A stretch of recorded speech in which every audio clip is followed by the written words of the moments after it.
Mesdames et messieurs, bonjour.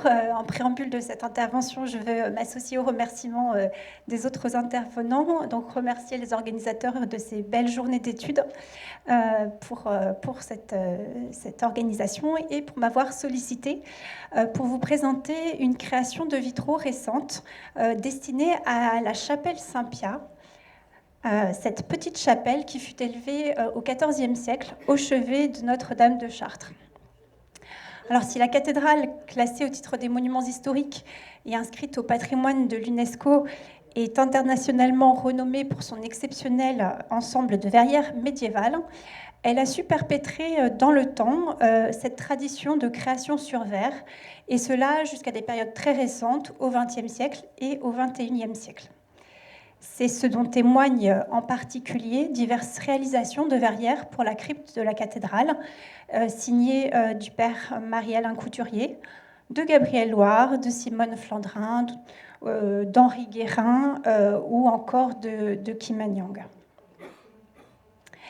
Ces dernières années, la restauration de la chapelle Saint-Pia, en vue d'y exposer le trésor de la cathédrale, a conduit la Direction régionale des affaires culturelles Centre-Val de Loire à organiser un concours pour la création de nouvelles verrières destinées à la salle capitulaire qui est située à l'espace, au niveau inférieur de cette chapelle Saint-Pia.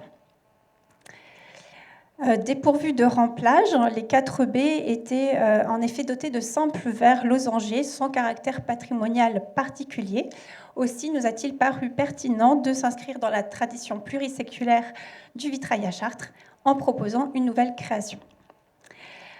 Alors, parmi près d'une trentaine de propositions examinées par un jury réuni en 2018, c'est celle de l'artiste d'origine coréenne Bang Gaija qui a été sélectionnée. Donc, afin de mieux appréhender la création de Bang Gaija pour Chartres, je vous propose dans un premier temps de vous présenter le parcours et les recherches esthétiques de cet artiste qui a notamment été influencé par l'École de Paris. Puis nous évoquerons le rapport de Bang Gaija au vitrail jusqu'à sa proposition pour la cathédrale de Chartres. Et enfin, nous détaillerons la mise en œuvre de ces verrières et nous en proposerons quelques clés de lecture de cette création qui constitue pour l'artiste un petit peu comme l'aboutissement d'une vie de recherche destinée à sublimer les œuvres peintes en une pure lumière. Alors, disparu il y a un peu plus d'un an, le 15 septembre 2022, Bang Gaija n'est pas une artiste inconnue et son œuvre a déjà fait l'objet d'un certain nombre d'écrits et même de monographies. Parmi les travaux les plus récents, auxquels mon propos sera largement redevable, il faut citer le catalogue réalisé à l'occasion de l'exposition Bang Gaija et la matière de 20 lumières, qui a été présenté en 2019 au musée Cernouchi. La création, alors en cours pour la cathédrale de Chartres, était vraiment au cœur de cette exposition qui a été réalisée sous le commissariat de Maël Bellec, conservateur en charge des collections chinoises et coréennes. Alors, Bang Gaija est née en 1937 dans un petit village proche de Séoul. Elle a vécu enfant à parcourir notamment la montagne, les montagnes avoisinantes avec son père. Elle aime dès cette enfance le contact avec la nature, ce qui va la marquer pour la suite de son œuvre artistique. Elle aime la lumière qui traverse les forêts, la méditation dans les temples bouddhistes où son père en fait l'initie à la spiritualité, un autre volet très important de son œuvre.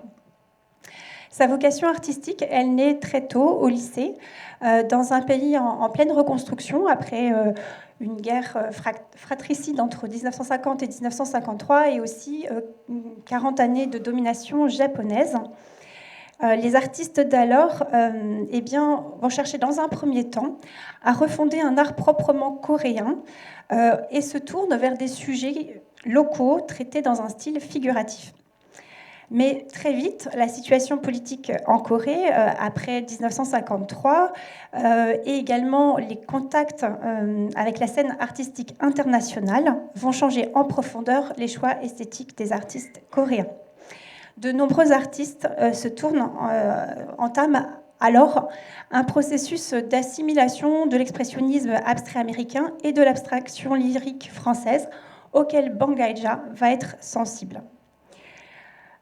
Au cours des études qu'elle effectue à l'Université nationale de Séoul entre 1956 et 1960, Bang Gae-ja va apprendre en parallèle la peinture orientale et la peinture occidentale, et elle se spécialise dans le domaine de la peinture à l'huile. Après quelques toiles figuratives, comme cette vue de Séoul réalisée en 1958, eh bien, influencée par la première génération de peintres coréens qui se tournent vers l'abstraction, elle va elle-même, petit à petit, se tourner dans cette voie et réalise dès 1960 sa première toile non figurative, inspirée par une visite qu'elle a faite dans une grotte en Corée. Les œuvres qui vont suivre, comme ces toiles que vous avez sous les yeux, eh bien, montrent un traitement abstrait avec une juxtaposition des plages de couleurs qui s'interpénètrent en périphérie, un travail très texturé de la matière qui est important pour l'artiste, notamment une matière épaisse, des griffures opérées dans cette couche picturale. Et aussi, déjà dans ces toiles, c'est une forme de transcription plastique d'une sensibilité intérieure, autant de caractéristiques qui témoignent d'une nette convergence de Bang Gae-ja avec la scène artistique française, dont les réalisations sont notamment diffusées en Corée par le biais de revues. En 1961, elle part à tout juste 24 ans pour Paris.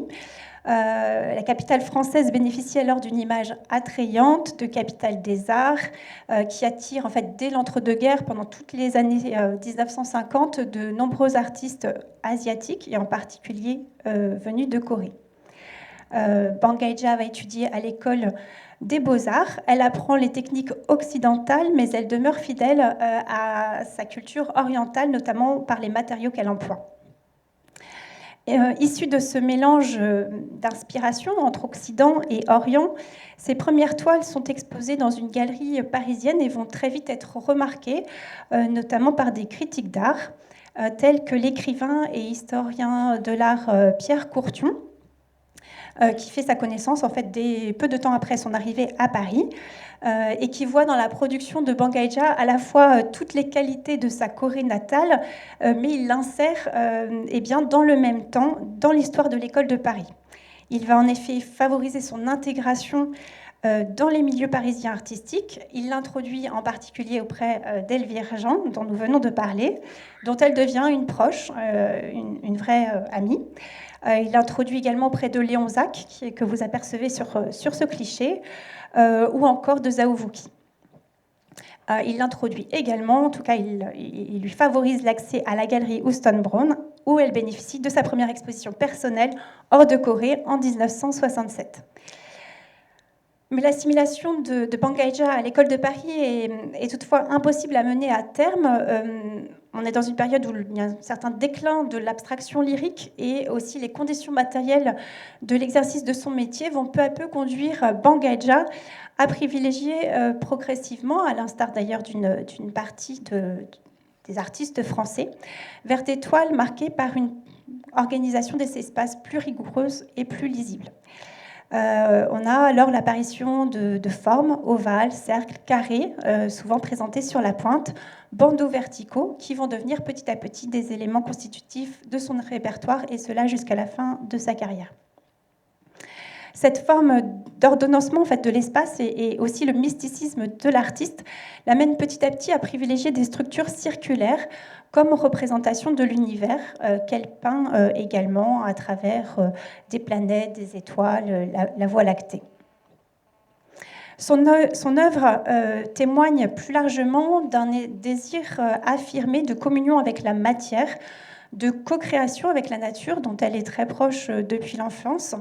Et c'est ce dont témoigne, à partir des années 90, l'abandon de la toile pour travailler le papier, produit certes manufacturé, mais considéré comme naturel par son composant. Intéressée par les qualités plastiques et symboliques du papier, elle en nie pour autant le caractère bidimensionnel. C'est ainsi qu'elle va le déchirer, le froisser, le tordre, lui imprimer des plis, avant, enfin, de le peindre avec des pigments, des liants qu'elle va notamment prendre dans son Ardèche d'adoption. Et donc les multiples glacis qu'elle applique sur ce papier, eh bien, ils sont apposés du coup de façon irrégulière, tant sur le recto que sur le verso. À cette démarche s'ajoute une quête désormais permanente de la lumière, combinée à une réflexion sur le mystère de la vie, de la création, qui donc s'observe à la fois dans le cheminement plastique de l'artiste, mais aussi dans son cheminement spirituel. Elle considère et elle dit que la lumière est la matière même de l'univers, une source de joie, de paix, d'amour, et que son travail d'artiste est d'arriver à saisir cette lumière issue du cosmos, de la mettre dans sa peinture et ainsi de la semer dans le cœur des gens qui regardent ses œuvres. Cela dans un but d'amélioration de la condition humaine.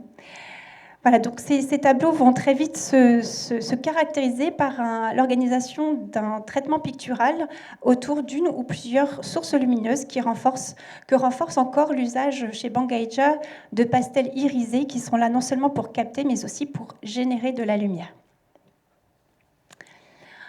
Alors, en quête de lumière, Bangaïdja était vouée à travailler sur le vitrail et peut-être que ses relations avec d'autres artistes comme Elvire Jean l'y ont conduite également. Alors, comment mieux appréhender ce domaine qu'à Notre-Dame de Chartres, qu'elle découvre alors qu'elle vient tout juste d'arriver en France en 1961. En effet, cette rencontre de Bangaïdja avec la cathédrale, elle a lieu au cours d'un pèlerinage étudiant où, au terme d'une longue marche, elle voit poindre à l'horizon les deux flèches si célèbres de la cathédrale. Elle raconte qu'elle est immédiatement fascinée par la couleur, la transparence des vitraux, par l'atmosphère de la cathédrale et le recueillement qu'elle inspire. Et c'est une expérience qu'elle qualifie d'extraordinaire et qui va vraiment la marquer toute sa vie. Pour autant, même si elle manifeste un intérêt précoce pour le travail du verre et elle apprend dès les années 70 les rudiments du vitrail à l'École nationale supérieure des arts appliqués et des métiers d'art, eh bien, elle va en définitive complètement délaisser cette technique pendant les 35 ans qui vont suivre cette rencontre avec la cathédrale de Chartres. Et ce n'est qu'en 2007, donc vraiment assez tardivement, à l'occasion d'une exposition au musée Wanki, que Bangaïdja réalise son premier vitrail d'importance. Il est composé de verre soufflé, teinté dans la masse, et assez rudimentaire par son alignement de rectangles. Mais ce qui est intéressant avec cette première œuvre, c'est que l'artiste va mettre à profit la présence d'une baie vitrée à l'arrière de son vitrail. Et en fait, elle va venir coller une œuvre de papier à l'arrière de son vitrail. Et par la transparence, par la lumière qui traverse à la fois l'œuvre sur papier et le vitrail, eh bien, elle réussit à réunir deux techniques qui lui sont chères. Voilà, mais cette expérience, pourtant intéressante, eh bien, ne va pas totalement la satisfaire et là encore, elle va rester quelques années sans de nouveau proposer des verrières, même si elle propose quelques créations en verre par la suite. Donc c'est vraiment la rencontre avec un atelier. On en a parlé à plusieurs occasions dans la journée, cette rencontre avec quelqu'un qui puisse transmettre et mettre en matière une création. Donc c'est la rencontre avec, en 2012, alors qu'elle est âgée déjà de 75 ans, avec l'atelier Glass Mallory Peters de Paderborn, qui va enfin permettre à l'artiste d'accomplir en fait cette synthèse entre deux types de production et de transposer sur le verre le travail qu'elle a élaboré sur le papier.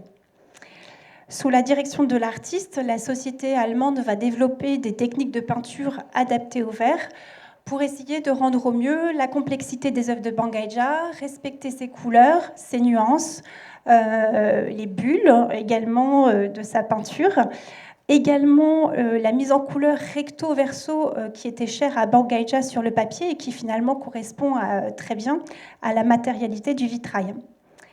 Donc après la création de panneaux, somme toute, de taille modeste au départ, eh bien, petit à petit, Bangaïja va produire de plus grands vitraux et les intégrer au sein d'architectures préexistantes, comme vous avez ici un exemple à la Villa en pin vitrail qu'elle réalise en 2013.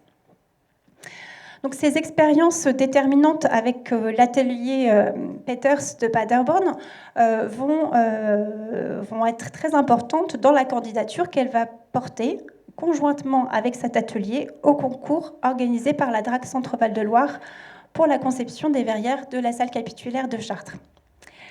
Le cahier des charges du concours n'avait imposé ni technique spécifique, ni un thème iconographique particulier, ni même un traitement déterminé, qu'il soit figuratif ou abstrait, invitant simplement les artistes souhaitant répondre à cet appel à candidature à proposer une création qui soit en harmonie avec cette architecture médiévale du XIVe siècle, qui puisse également être en harmonie avec les peintures murales ornant les parois de cet espace, et enfin qui soit également en harmonie et en accord avec la fonction cultuelle encore bien vivante de cet espace, puisqu'il accueille notamment le caveau des évêques de la cathédrale de Chartres.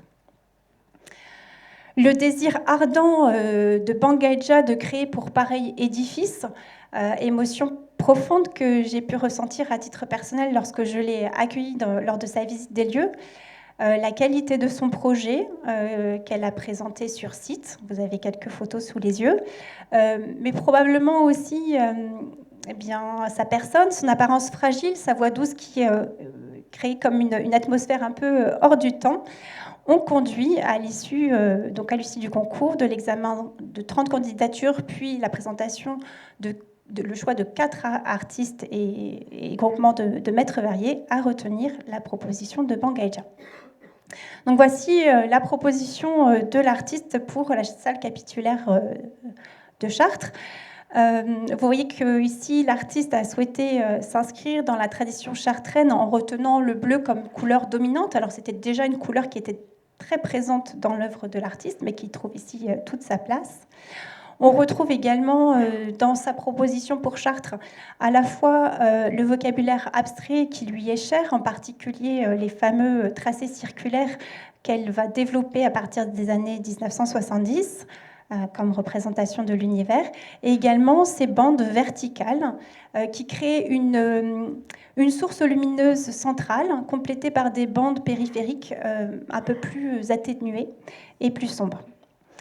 Cette proposition, l'artiste l'a accompagnée d'un poème qui a souhaité, face aux souffrances du monde, proposer une méditation contemporaine sur l'univers, fait de lumière, de couleurs et d'énergie. Et donc pour l'artiste, ces 4 B nous disent que la lumière est vie, que la vie est amour, que l'amour est joie et que la joie est paix. Alors, la difficulté, on en a parlé à plusieurs reprises depuis ce matin, est toujours de pouvoir retranscrire dans le verre la proposition d'un artiste. Et en la matière, il faut souligner la virtuosité de la réalisation par les ateliers Peters de la proposition de Bangaïja. D'abord, il a été fait le choix d'une verrière monolithe, donc une taille importante et d'assez grande baies, sans aucune armature métallique. Les ateliers Peters ont par ailleurs su retranscrire dans la matière les multiples vibrations de la création de Bangaïja, qui lui sont très chères dans ses œuvres sur papier. Pour cela, ils ont procédé ils ont travaillé à partir de pochoirs, autant de pochoirs qu'il y avait de zones de couleur à peindre. Ces pochoirs ont été collés sur le verre avant d'appliquer couleur par couleur les émaux ou le jaune d'argent pour donner le motif de l'artiste. Donc des couleurs qui ont été appliquées soit à l'aérographe, soit avec un pinceau, et ensuite qui ont été retravaillées, notamment avec des chiffons, pour donner toute la texture que souhaitait rendre l'artiste. Donc vous voyez par exemple ici la pose d'une couleur rouge sur le vitrail. Je vous montre quelques photos voilà, de cette réalisation dans les ateliers Peters en Allemagne.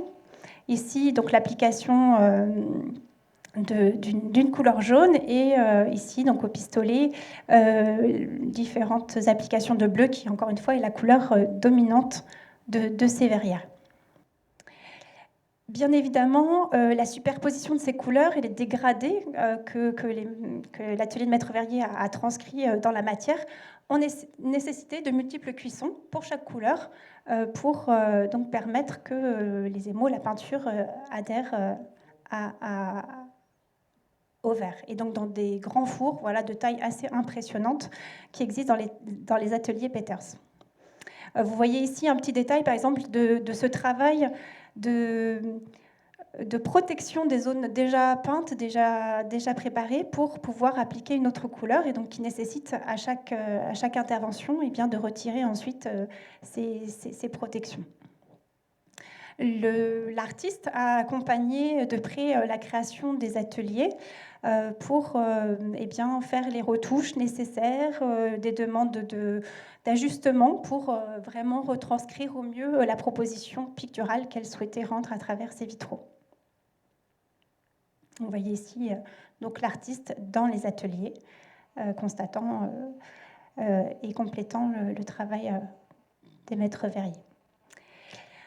Un autre point important, c'est que les ateliers Peters ont mis à profit une contrainte technique forte dont M. Loire a parlé à plusieurs reprises.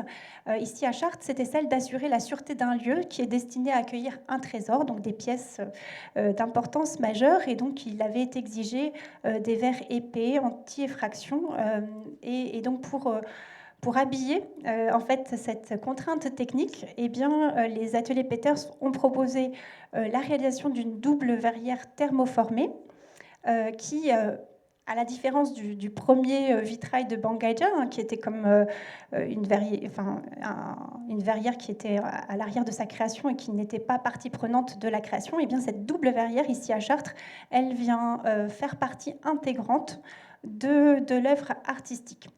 Donc c'est un verre thermoformé qui reprend le dessin du motif de la verrière et qui, bien que dépourvu de couleur, est une façon d'annoncer à l'extérieur, de dévoiler le vitrail que l'on peut admirer à l'intérieur. Il donne surtout, alors voilà, vous avez quelques photos avec la préparation des reliefs à imprimer sur cette verrière de doublage, dont, et voilà, une vue d'une verrière de doublage, dont vous pouvez percevoir les reliefs.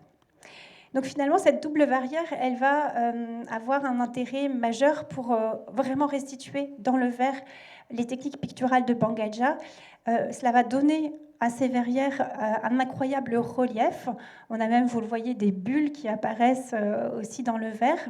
Ça donne à cette création une grande profondeur assez peu commune, qui est en quelque sorte comme le reflet de la spiritualité omniprésente des productions de Bangaja. Voilà un détail pour vous montrer combien cette double verrière, qui est un peu à distance de la verrière intérieure, eh bien, lui confère à l'ensemble une grande profondeur.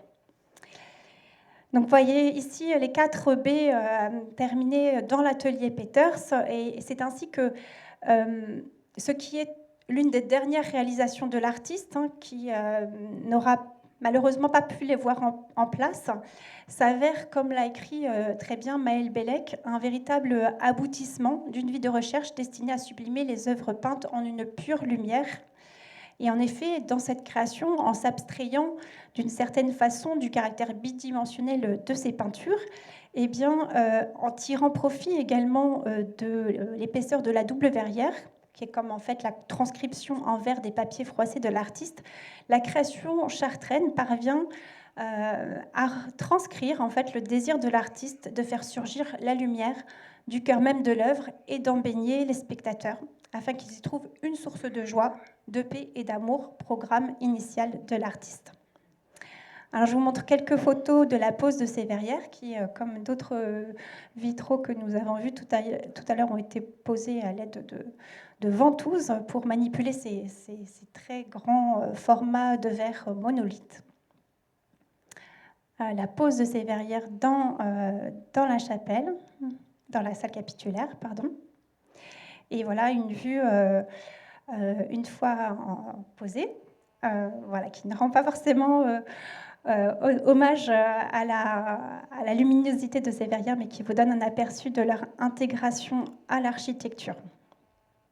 Alors, comme l'a bien exprimé également Jean-Paul Deremble, qui a analysé les vitraux de Bangaïja d'un point de vue symbolique, sa création est vraiment une méditation contemporaine sur les valeurs spirituelles de la lumière. Et en cela, elle dialogue parfaitement avec la grande tradition du vitrail médiéval occidental, qu'on pourrait synthétiser à partir des écrits de l'abbé Suger, pour qui donc la lumière du vitrail fait qu'on n'est pas seulement illuminé, mais qu'on devient soi-même lumière d'un nouveau monde. Et je pense que c'est vraiment le message que Bangaïja a souhaité faire passer à travers ces vitraux. Dans ce dialogue avec la tradition du vitrail médiéval, il faut bien sûr également mettre en relation le choix du cercle par Bangaïja avec les vitraux de la cathédrale de Chartres, et en particulier les grandes roses du transept ou de la façade occidentale, qui ont tant marqué la création artistique de Bangaïja. Sur cette question des roses, en fait, Jean-Paul Deremble a mis en avant une forme de grand dialogue involontaire entre cultures, mais qui montre que cette forme circulaire, elle est importante à travers les différents lieux de notre vie, et aussi à travers les siècles. Il a mis en avant notamment ces roses réalisées par une mystique moniale germanique du XIIe siècle, Hildegarde de Bingen. Et effectivement, l'approche est sans doute proche de celle de Bangaïja. Ces roses, en fait, elles traduisent à la fois un mouvement de retour au centre, avec ce centre qui est si important, qui est le cœur de la vie spirituelle, mais un centre qui, à la fois pour Hildegard de Bingen ou pour Bangaïja et d'autres artistes, ce centre est aussi un point de départ, celui d'un rayonnement centrifuge, universel, voire cosmique. Donc c'est ainsi que sur leur fond bleu extrêmement lumineux, les verrières de Bangaïja combinent des lignes verticales qui traduisent comme un itinéraire de bas en haut, de la terre vers le ciel, à la plénitude et à l'épanouissement de ces cercles parfaitement travaillés, dont les couleurs irisées rayonnent et procurent la paix. Donc en conclusion, voilà, je dirais que nourrie esthétiquement et intellectuellement par les productions artistiques des deux contrées, la France et la Corée, entre lesquelles elle a fait des allers-retours incessants, eh bien, la création de Bangaïja pour Chartres constitue une œuvre orientale parfaitement recevable et reçue, je l'espère, dans la tradition occidentale. Et comme l'a également exprimé Jean-Paul Deremble, il me semble que par la transcendance de son message, par l'abstraction, par la qualité de la lumière qui a été produite par les maîtres verriers, eh bien, l'artiste a bien réussi son pari, son souhait, en fait, de sublimer le temps, d'atteindre comme un moment de paix, une forme d'éternité. Et nous espérons que, eh bien, ce sentiment et ce message de l'artiste sera partagé par les prochains visiteurs du Trésor. Et je vous remercie pour votre attention.